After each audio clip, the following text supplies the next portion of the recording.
You're listening to Civic Media. You can tune into any of our live shows on any radio station across the state with the Civic Media app. Find us in your phone's app store and listen anytime, anywhere.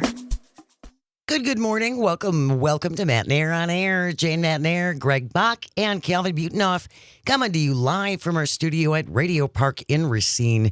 You can always join us, call or text at the same number, 855-752-4842. You can also leave a comment if you're watching on the live stream on Facebook, YouTube, and what used to be Twitter. Corrine Hendrickson, daycare owner and child care advocate here in Wisconsin, going to be joining us after the 9:30 news. A bunch of our child care providers closed their child care centers, got other people to run their child care centers so they could take the day off to drive to Madison to talk to our lawmakers who said, yeah, no, we can't come to an agreement. We're going to not negotiate. Well, Jane, I think what you and Corrine need to understand is childcare isn't that big of a deal here in Wisconsin. And people aren't worried about it or stressing about it or, fine. Freaking out about it at all, Jane. Yeah, not at all. Fine. Yeah, so Corrine Hendrickson, who is one of those child care providers who actually closed down yesterday so they could go talk to our lawmakers about the critical role child care plays, is going to be joining us after the 9:30 news. Thanks to Corrine. We set this up last minute. Really appreciate her carving out some time for us. It's Friday, so Dan Schaefer will be here, Civic Media's political editor and creator of the multi-award-winning Recombobulation Area.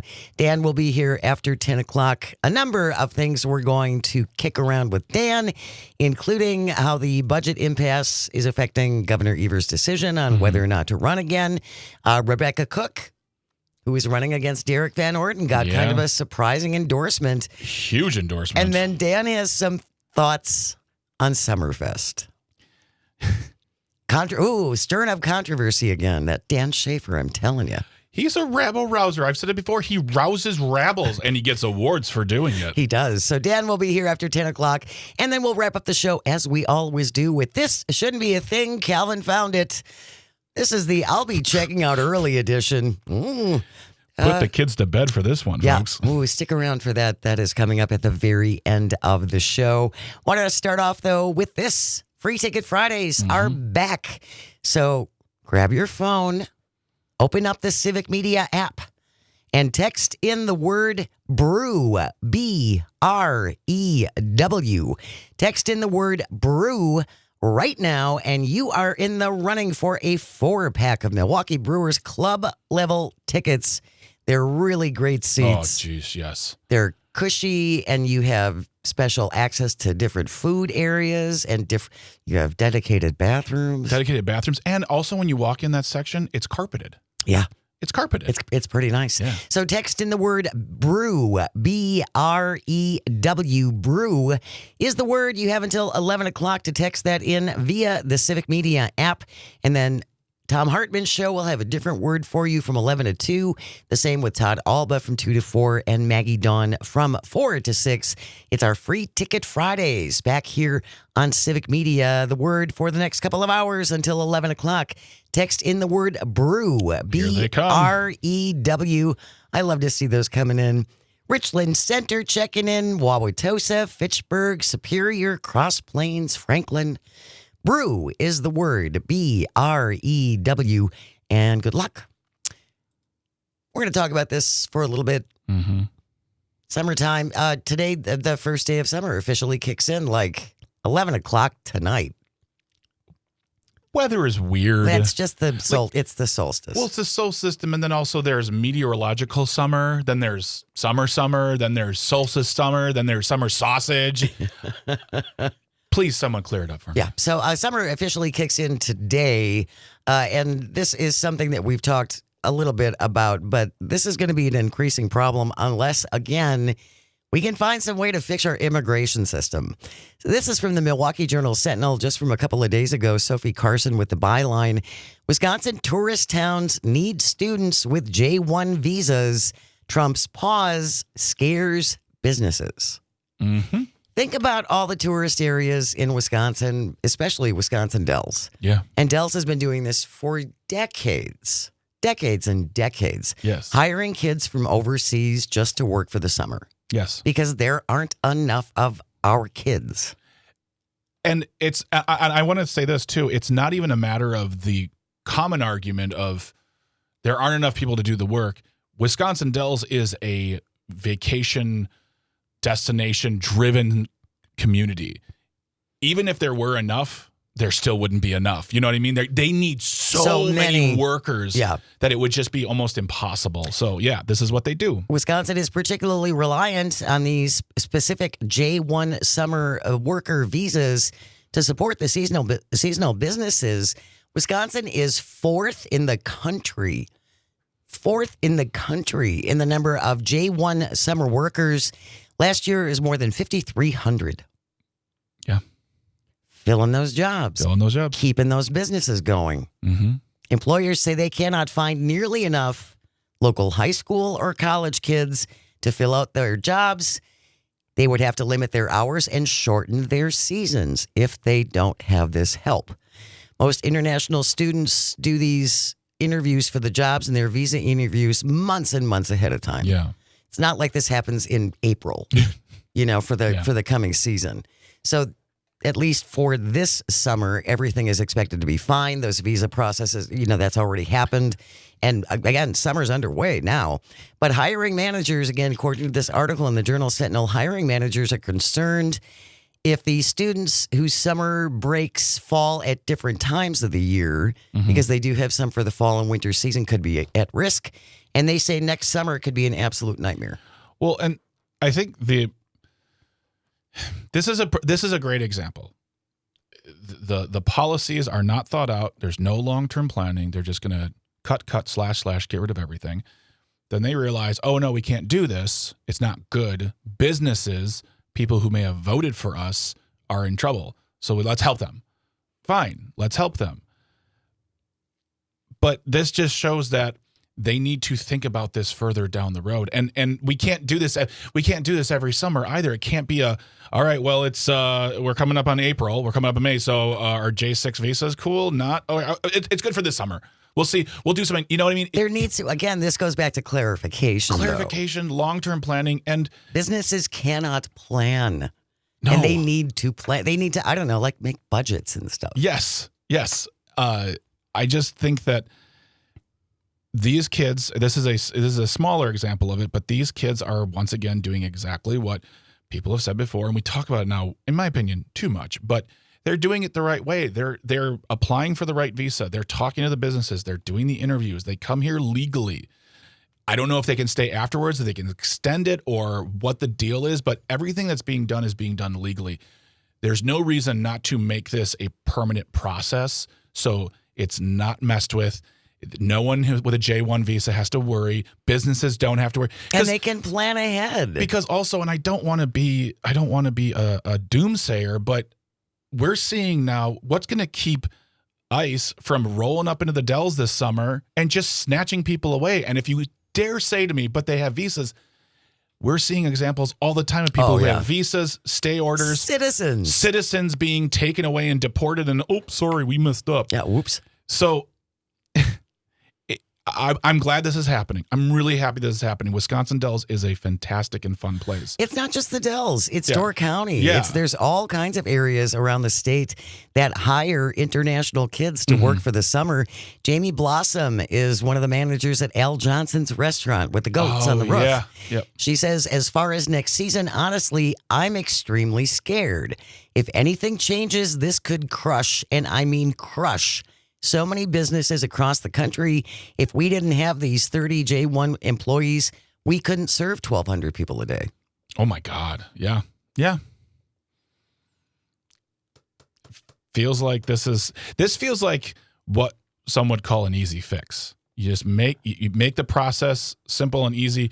You protect them from masked ICE agents. Like, it also seems like a political win too. Absolutely. Like, I think we're going to talk about this a lot today on this episode.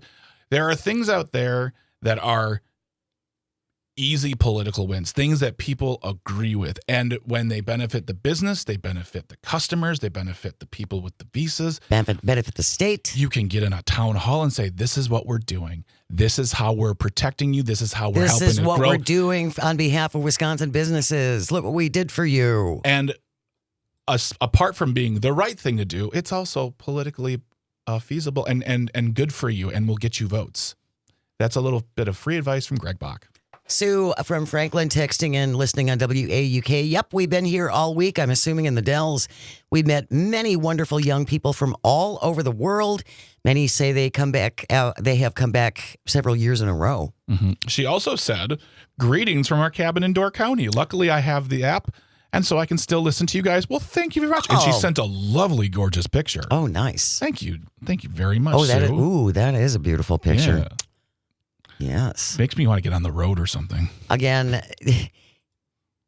this should be something that we can, as you said, we can all agree upon. Mm-hmm. And going back to this administration's habit of making decisions without looking further down the road, without gaming it out to the end. Mm-hmm. Maybe I'm odd, because my father was a mortician and I start at death and work myself backwards. Everything up is a step up.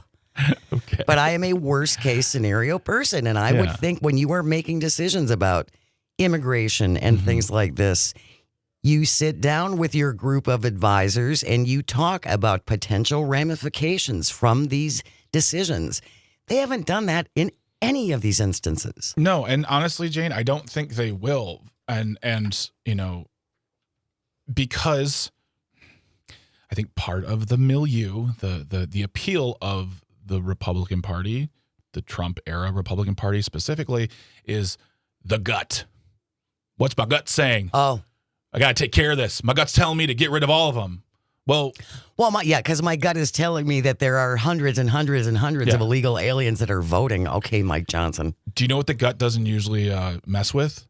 Logic? Details. Ah. Logic, nuance, process. And while you look to death and work your way back, I just say, what is the end goal solution here? What are we working towards? How do we get there? How do we get to that from here? Right. And just wiping out visas, deporting people without even thinking about it, just makes you look incompetent and inconsistent, and also just hurts this country from a purely economic space. Think about the number of people that the Trump administration has fired, and then they've had to rehire. Yes. All gut decisions. All gut decisions. Yeah, let's just clear out this department. We'll get them all out of here. It'll all be great. Look at the savings. And then, oh my God, he has the passkey for everything. Exactly. Whoops. He's the only one who knows those codes. Oh, that never crossed my mind. Exactly. That's so reassuring. It's reality versus the gut. And that's the problem. We return, we are going to talk a little bit about hot heat. It's going to be really hot. Yeah. And gas prices as well. What are you seeing? What are you paying? 855-752-4842. I've heard recently that gas prices are down to $1.99 a gallon. Ooh, where? Tell me where you have seen that. You're listening to Matt Nair on Air. This is the Civic Media Radio Network. Don't go away. You're listening to Civic Media. Stay up to date on the latest news and information for your local community and Wisconsin by signing up for our free email newsletter. Visit civicmedia.us/email to get started. Good morning and welcome to Matt Nair on Air. Jane Matt Nair, Greg Bach, Sweet Galby on the board, coming to you from our studio at Radio Park in Racine. Join us, call or text at 855-752-4842. Leave a comment if you're watching on the live stream on Facebook, YouTube, and what used to be Twitter. After the 9:30 news, Corrine Hendrickson will be joining us, daycare owner and child care advocate. Took several hours out of her day yesterday to travel to Madison to talk to our lawmakers who were putting together the state budget until the Republicans decided, yeah, we're not going to do that. And then they were like, Tony won't talk to us. Yeah, Tony's the governor's mean. So we'll be talking to Corrine Hendrickson after the 9:30 news. Also, just a reminder, grab your phone, open up the Civic Media app, and text in the word BREW, B-R-E-W. Spelling counts. Text in the word brew, B-R-E-W, via the Civic Media app, and you are in the running for a 4-pack of Milwaukee Brewers Club level tickets. It is our Free Ticket Fridays giveaway. Your next chance or your next word will come up during the Tom Hartman Show between 11 and 2. Another word with Todd from 2 to 4, and then Maggie Dawn from 4 to 6. But right now, until 11 o'clock, the word to text in via the app is brew, B-R-E-W, and good luck. Wanted to take a little time. We're going to talk about the hot weather. It is going to be dangerously hot this weekend. That's no joke. So please be careful and don't take your dogs and your kids along if you don't have to. Yeah. Cars can heat up within 15 minutes and really become deadly. So Absolutely. And yeah, it's been the first week of having to tell Maybell, sorry, you can't come outside. Yep, can't come. Yep. And also, I stopped to fill up gas this morning, and it was $3.09. And I am fairly certain that our commander-in-chief said last week that they brought gas prices down to $1.99. I haven't seen that. Also, I believe he once said eggs were down 93%. 400%. Whoa, they're paying you to take them. Eggs were down 400% under the Trump administration, and thanks to Donald Trump, gas prices now are at $1.99. If you've seen that, I'd love to know where you're filling up, because I paid $3.09 this morning. In the Milwaukee Journal-Sentinel today, Gas Buddy says the average gas prices in Milwaukee are down by about 7 cents this week. That brings the average to $2.94. That is not $1.99. No, and according to the, I like to go to gasprices.aaa.com. Okay. The national average is $3.21, with the highest, of course, being in California. Wisconsin is $3. I'm paying $3.19 a gallon. Really? $3.09 some places, and there's a very, very inexpensive gas station. There's always one in the city. It's in Milwaukee. It's on National, and they're $2.99, which means gas. They're usually like anywhere between 10 to 20 cents cheaper than everywhere else. Wow. And when I saw $2.99, I said, "Oh, it's getting expensive out here." Well, again, with everything going on concerning Israel and Iran and what's happening in the Middle East, Gas Buddy is predicting that gas prices are going to start rising as that conflict continues. Yeah. So just keep that in mind. But it ain't $1.99. Tell me if I'm wrong, please. Tell me where I can drive to and fill up for $1.99. Yeah. I will celebrate it. Show your work. Please. Show your work. Just love to know. And again, the Milwaukee Journal-Sentinel has got a couple articles about the heat this weekend. It's supposed to feel like almost 110 for Saturday and Sunday. It gets very, very dangerous for us, for our animals. And they have a list of 10 things you should never leave in your car when it's this hot. Some good reminders. The one thing they put is aerosol cans.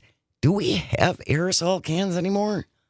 Yeah. Is somebody buying Final Net that I'm not aware of? Well, also like WD-40 and things that not just hairspray. It's not just hairsprays. It's not just Aquanet. It was the hydrofluorocarbons. There was a stuff in the 80s that was really popular. Oh no, that was the gel. Never mind. But yeah, WD-40, hairspray, other things like that. Pest killer, if you just happen to be buying. That's a good point. That's something I didn't even think about that one. Batteries, don't keep batteries in the car. Electronics, you don't want to leave your cell phone or your laptop in your car when it's going to be this hot. Food and beverages. You should not leave your groceries in the hot car for more than 2 hours or more than an hour when it's above 90. Also, don't leave big bottles of wine in there.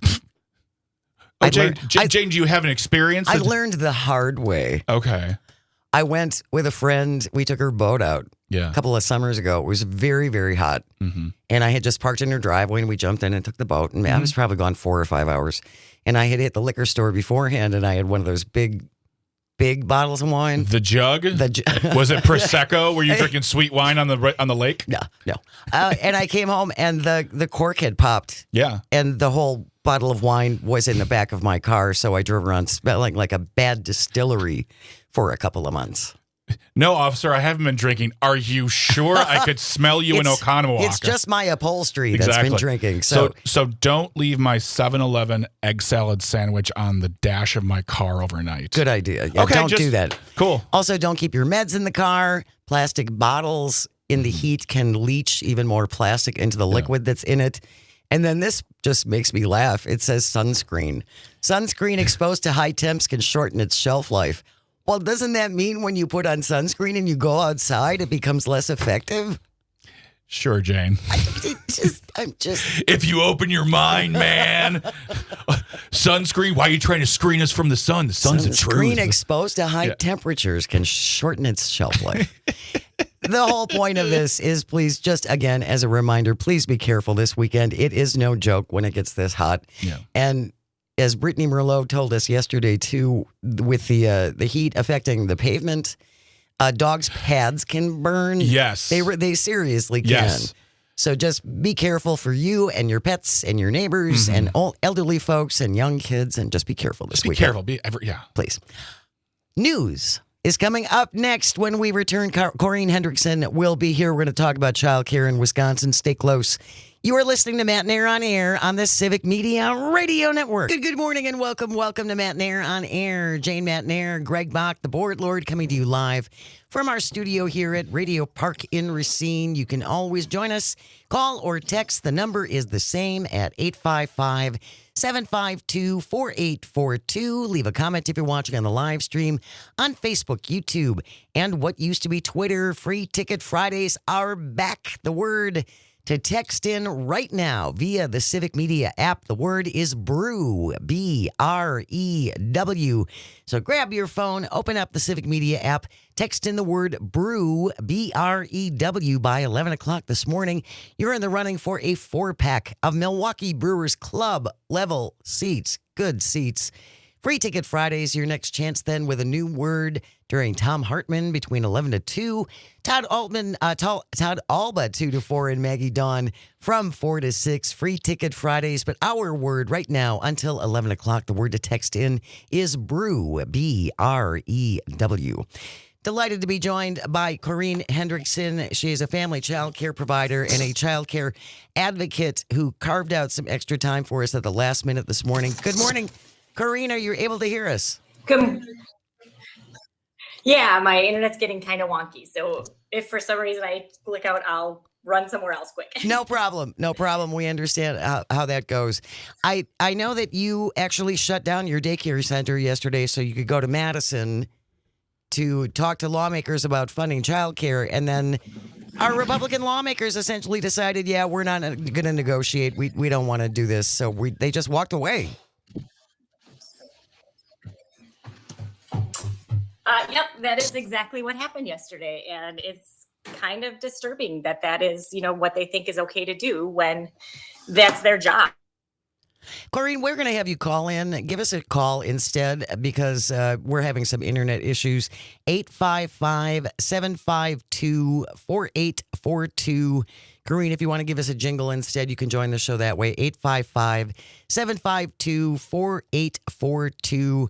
This happens. People pop in and out. It happens all the time. Yeah. So, but yeah, this has been an ongoing issue trying to get something done as far as childcare is concerned. And then we had a number of childcare providers like Corrine who wanted to talk or at least be there while the discussion was going on. And then essentially they said, yeah, no, we can't. We're not going to get anywhere. We can't get anywhere. The governor's mean. So we're going to take our balls and go home. Mm-hmm. Yeah, it's that's the thing for me is honestly like the conversation of Tony Evers is not working with us. Well, he's worked with you. He's come to the table with the tax cut plan. There is compromise there to have, and the childcare is one of the biggest issues. So why can't we make this work? Exactly. Corrine, now I think you're on the line now. Yep, I am here. Wonderful. So you and a number of other childcare providers actually took the time. That's a several-hour drive for you, isn't it, to get to Madison from where you are? For me, it's only about 45 minutes, but we did have some people come from Cameron, which is 3 hours away. I cannot imagine the frustration when you got there. Had they already decided to walk away, or were you like, was everybody halfway there and you find out that the Republicans just walked away? Oh, no, it was 12:45 for a 1 o'clock hearing. I was actually outside. The Chamber of Mothers and Ian's Pizza donated some lunch for us. So I was grabbing that, and I received a few phone calls that Senator Roy's office had stopped by at 12:45 and told us that the hearing was canceled. They weren't going to be doing anything. And what we could find out yesterday was that they've never actually just canceled it this close to the time, because all of the department heads were there. All of the different people were there to testify and, go over their budget pieces. They had to reschedule things because the way our state does it is you only get 24 to 48 hours notice max. So I'm sure they had rescheduled. I had to let my families know I was closed. Several other people, the ones from Cameron, Bryn, she said that they asked parents to voluntarily keep their kids so that more people could come down. And so, it's an inconvenience for everyone. And this is their job. We elect them to do this. This is their job. They should not be noticing a hearing if they aren't ready to actually have that hearing. Well, and this whole thing about it is your job to negotiate, and negotiations are hard. That's part of what a negotiation is. It's called give and take and give and take, and you keep coming back and you keep coming back until you come to some agreement. And this fact that they're just like, yeah, we're not going to get what we want, so we're going to go home. Yep. And actually, as we sat around the table and Bryn was quoted in an article by the Wisconsin Examiner, we said, we're teachers. This is what we do. We negotiate and we help people through, hard decisions and hard problems and hard feelings. We're more than happy to come and sit down and help you out with that. Maybe they need some personal counseling, Corrine. I think some of our lawmakers could use some one-on-one, let's talk about your issues. Let's where did this hurt you? I'm not sure. Yes. Something we've talked about in the past, Corrine, is with regard to this subject, because we talked about the Joint Finance Committee meetings and everyone showing up. And this is another issue. This is another situation where people traveled all over the state, waited in line to talk to these individuals, and then they do nothing about it. I mean, they had the meeting, but it was a waste of time for all these people who showed up. And then but one of the most important things they talked about was childcare. And you are a small business. Right there it says, all right, what do we do to take care of small businesses?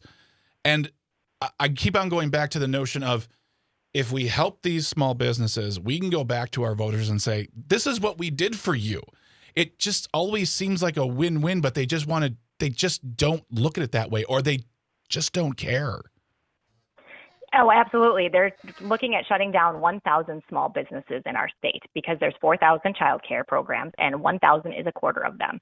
And, any other industry, if a quarter of them were going to close, there would be hearings, there would be emergencies, there'd be what can we do? There would be none of this, this is a handout. And for Representative Voss to talk about to say during that hearing, that press conference that they did, he mentioned that they don't really want to do child care counts or any sort of direct funding to the business owners because they would rather give it to the people.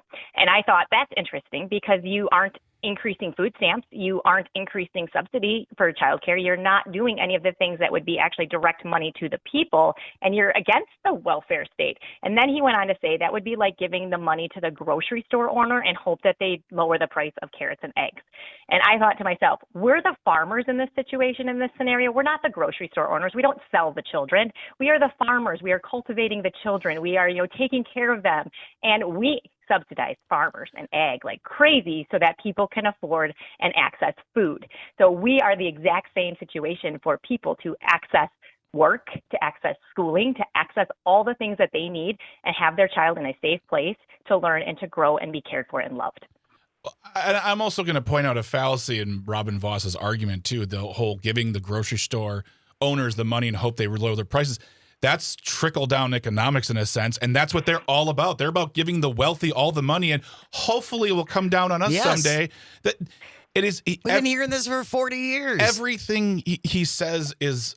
I'm sorry. I'm not going to get it. We're talking about something else here. That example just bothers me so deeply, and also we are and from a countrywide standpoint, I think about the banks. When the banks were in trouble, like we can agree, child care in Wisconsin is a crisis. We've been talking about it. It's a crisis. When there was a banking crisis, this U.S. government was none too slow to give away all this money to these banks. And didn't we help out the car industry? Helped out the car industry. We helped out. The car industry at least paid us back. The banks just gave it all away to their owners. My point is that it seems like when it's not about the crisis, or business. It's about which business and which crisis. And you, Karine, apparently are not part of the important business because they do not care about helping small businesses. 4,000 of them in this state. Absolutely. And that's, the whole thing. We're like, you just gave up your entire trickle down economic theory and just said it doesn't work. Yeah.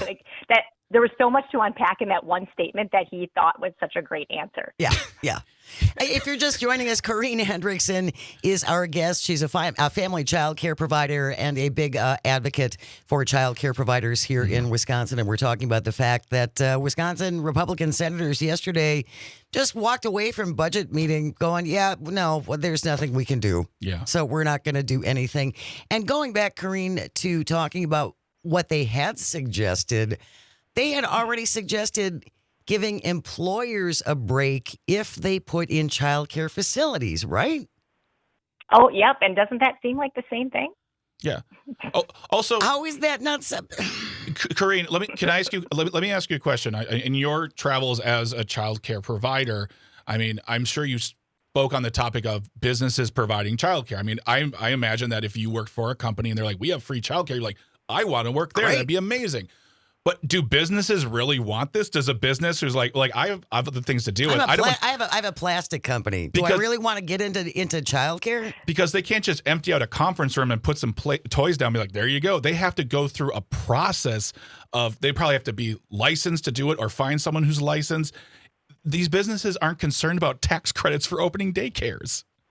No, and that's what, on paper it sounds good, and a few have thought that might be what they want to do, and then they call their insurance company, and their insurance company says, oh, no, you're not, absolutely not, Yep. I will not insure you for that. Yep. And then they start talking to the bank, and they start talking to the other providers, and they look at the 1% profit margin, and they're like, there's no way we can make this work. And then how do we hire people for this? Because there's no teachers. And then also the next piece of that is if a business or a public school does open up a child care within their business, that means that they're going to be taking teachers from the other programs in the area and shutting down family child care because we don't have more teachers coming into this. Right. They're going to take the qualified people. Then they can pay us $1 more an hour and we get benefits from them. Then the other programs can't rehire. They cannot find new teachers, especially if this stabilization funding ends. We're going back to offering people $10 an hour. We can't find them at 13. And so you're going to end up actually lowering the amount of slots and space in your community when you do these types of things. And we've seen it happen over and over again in these areas. Or they build this building and it sits empty because there's no teachers. As we mentioned before, Jane, it almost seems like they haven't thought this through, and it might be what experts call a bad idea. Karine, it's like, Karine Hendrickson is our guest. We are talking about childcare, which is an ongoing problem in the state and around the country. And I guess what blows my mind the most is we hear so much rhetoric about children are our most precious resource. We love our children. We need more children. Why don't people want to have more babies? This is part of the reason why. Yes, it absolutely is. And then yesterday, a survey actually came out, and 2,500 people answered it, and over 2,000 don't even rely on childcare, and 80% said they support state investment and know that it's a problem in our state. So on top of all this, that's what we've been telling them the whole time. So maybe they should start listening to us because we are the experts. I'm sorry, Karine, would you do me a slight favor? Just give me that statistic again. How many people answered? How many people weren't parents? And how many people said who agreed with this? So 2,629 people answered. 2,154 do not use child care. Okay. And over 80% said that they know it's a problem and that they do support state investment to solve the problem. See, I think the most residents in Wisconsin understand how important this is and understand the vital role that child care providers play in this. The only ones who seem to not want to grasp the reality of it is our politicians. Mm-hmm. Elected representatives from the Republican Party, to be clear, because the Democrats have been fighting the entire time and pushing for this funding because they do understand it and get it. Said that so much better than I could have. We're going to continue our conversation with Karine Hendrickson on the other side. We're talking all things childcare. Stay with us. You're listening to Matt and Air on Air on the Civic Media Radio Network. We'll be right back. You're listening to Civic Media. Find the latest news, information, and archives of all your favorite shows on the Civic Media website, civicmedia.us. Good morning and welcome back to Matt Nair on Air. Jane Matt Nair, Greg Bach, Dr. Slide on the board, coming to you from our studio at Radio Park in Racine, where you can join us. You can call, you can text. You can also leave a comment if you're watching on the live stream on Facebook, YouTube, and what used to be Twitter. We are in the midst of our Free Ticket Fridays. Grab your phone, open up the Civic Media app, text in the word BREW, B-R-E-W, until 11 o'clock. Text in the word BREW, and you are in the running for a 4-pack of Milwaukee Brewers Club level tickets. Good seats. We've been there. Yep. We used them last year. Yes. So text in the word BREW, B-R-E-W. You have until 11 o'clock. And then a new word from 11 to 2 with Tom Hartman. The same with Todd Alba from 2 to 4 and Maggie Dawn from 4 to 6, just like Jared, who's listening in Eau Claire. Hello, Jared. Hello, Jared. Corrine Hendrickson is our guest, a family child care provider who took time and actually shut down her child care business yesterday so she could go to Madison along with other child care providers. And then, of course, our Republican representatives said, yeah, no, we can't. No, we're not going to get anything we want, so we're not going to negotiate at all. One thing I wanted to cover with you, Corrine, is the importance of childcare in readying kids for life. Because it's not just like you're throwing your kid in a daycare and they let them run wild and draw on walls for 5 hours until you pick them up. There's actually scheduled things for kids. Yeah, so 90% of brain development happens in those first 5 years. So they are incredibly important. And another piece that people don't like to think about or talk about is that sometimes we are the only consistent adult in their little lives. Sometimes we are that person that they can count on, whether it's because their parents are working 3 different jobs in that alternating shifts, or because, something has happened, they're in foster care, or, sometimes a parent is battling cancer or sick or accidents. Things happen, and we are that only person there. And that actually is how their brains develop. And we can actually provide the barriers and the resilience for them so that they can go through these sort of adverse experiences throughout their lives, and they have that core basic knowledge that they're loved, they're important, and their brain has the connections that it needs. And so we do that. And with the low wages and the high turnover, that's already another interruption. These children have bonds with us, and then all of a sudden the teacher's gone one day, Sure. or doesn't come back from lunch, we've been hearing. Like, people are just walking out the door. And then these supposed solutions that the Assembly Republicans put out, and Senate, I guess, did have a few sign on, is not going to help. Telling us that 16-year-olds, now that we have to supervise on top of it to supervise the children, or worse, let them be in a room by themselves with a bunch of babies as long as there's an 18-year-old lead teacher somewhere on the property.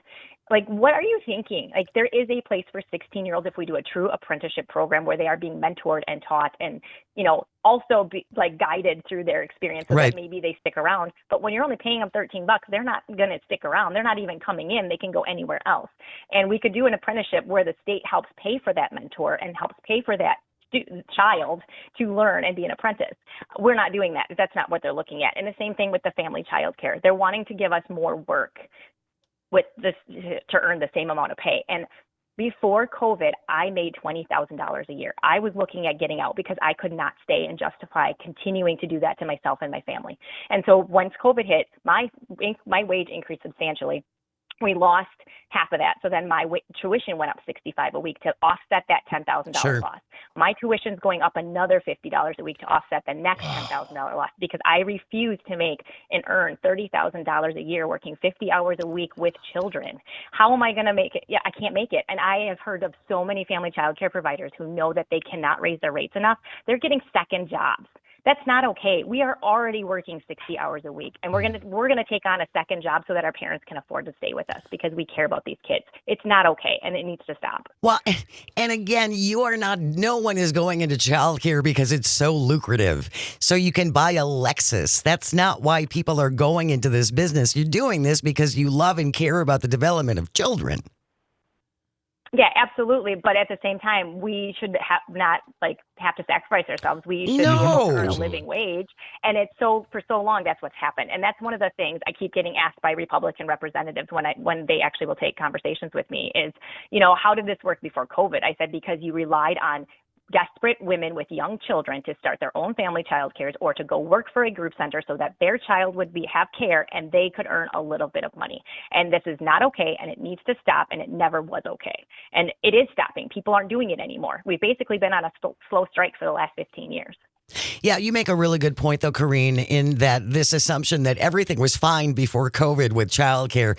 Our childcare system has been a mess for a long time and has needed to address these issues for a really long time.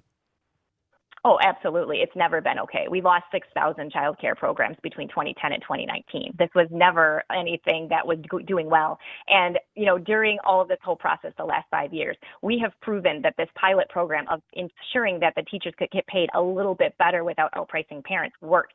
For the first time ever, we had more programs opened at the end of the year in 2023 when we were getting the full amount that is what is requested in this budget / in the standalone legislation for the $480 million.